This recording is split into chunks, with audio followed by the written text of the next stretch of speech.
Okay, I have to talk about this because I don't think people say it enough. Every franchise has a villain. Every season has someone fans love to hate, but once in a while, someone comes along who isn't just disliked. She's despised. And I think Shekinah might be the most hated person this entire franchise has ever produced.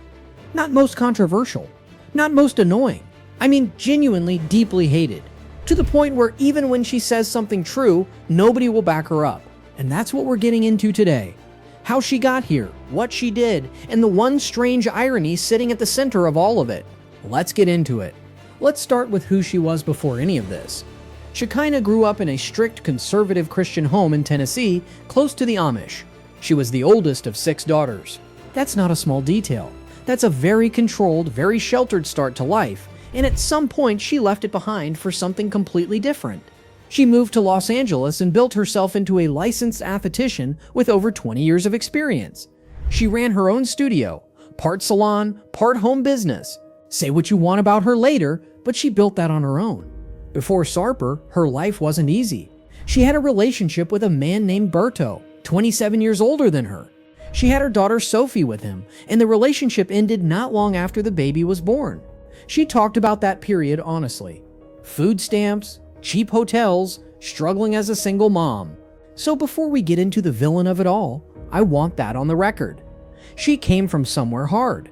But here's where the pattern starts.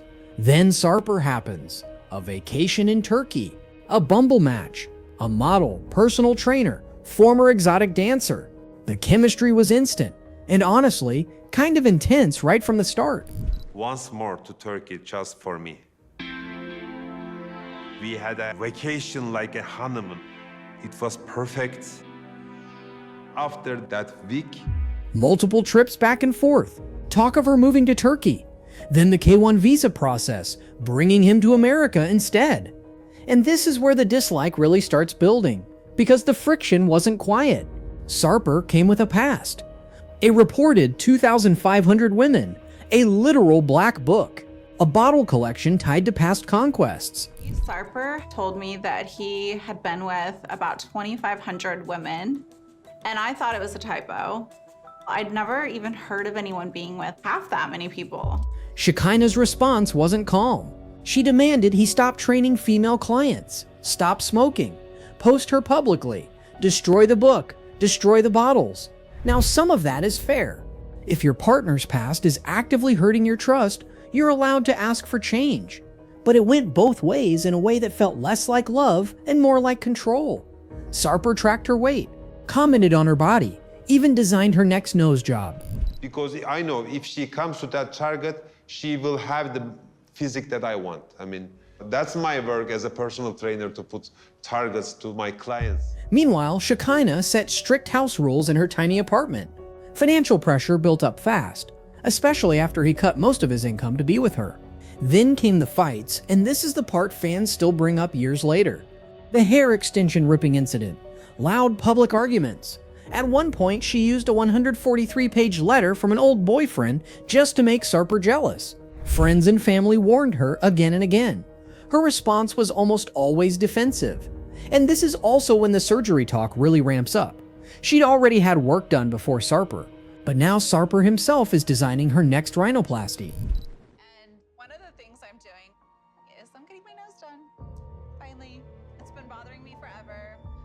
And Sarper has actually designed a new nose for me. She wants to feel more confident, but the fact that Sarper is deciding what her new nose should look like makes the whole situation feel unsettling. They got engaged anyway, and what happened next only made things worse. They got engaged. He arrived on the K-1 visa. They had the betting wedding on the main show. And through all of this, the surgeries kept going. Facelifts, multiple rhinoplasties, eyelid work, neck lifts, lip lift, brow work, breast implants, liposuction. Fillers dissolved, then more fillers added back. Why did you do that yourself? What started as enhancing slowly turned into something a lot of viewers described as overdone, uncanny, almost unrecognizable season to season. And underneath that, a lot of people started wondering if this was about more than beauty. One fan said, She clearly has some kind of body dysmorphia, and I don't think continuing to bring attention to her looks is helping anything. Then came the tell-alls, and the pattern that had been building for seasons finally locked into place. Feuds with Daniela, feuds with Amani, accusations that she acted superior, that she manhandled partners in arguments, that she was thirsty for drama, and a pattern locks in around here.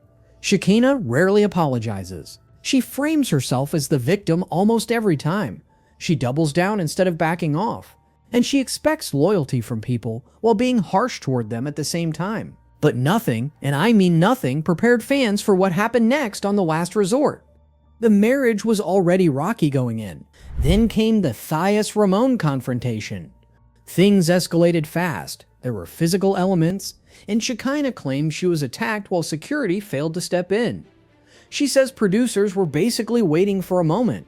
And in that same blow-up, she says the line that basically finished her reputation for good. Go back to your country, you suck. Now, she has tried to explain it. Something about Patrick talking to Guillermo about money.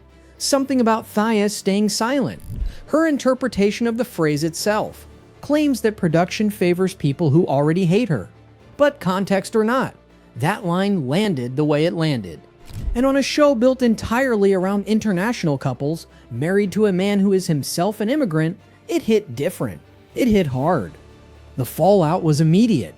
Widespread backlash. She lashed out at the franchise, calling it trash, calling it pathetic, saying she was done. She insulted other cast members on her way out. Then came the soft launch of the split. A shaved head tied to stress-related hair loss. Calling out Sarper on dating apps.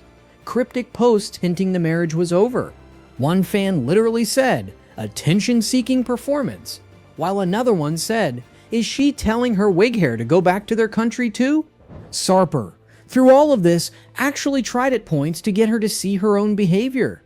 He leaned into group therapy, accountability, stepping in physically during fights to break things up.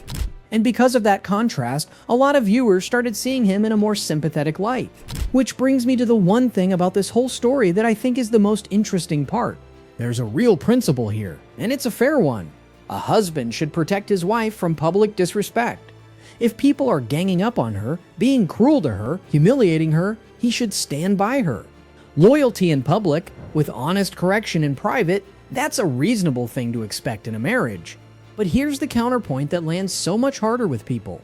When the wife is the one repeatedly starting the conflict, escalating it, refusing to take any responsibility, and using genuinely hurtful language toward other people, the partner's role isn't just to defend anymore. At some point, it becomes about calling out the harmful behavior too.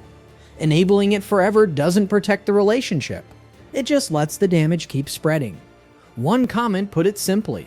Part of being a good partner is being honest with them when they're making their own life harder by treating other people badly.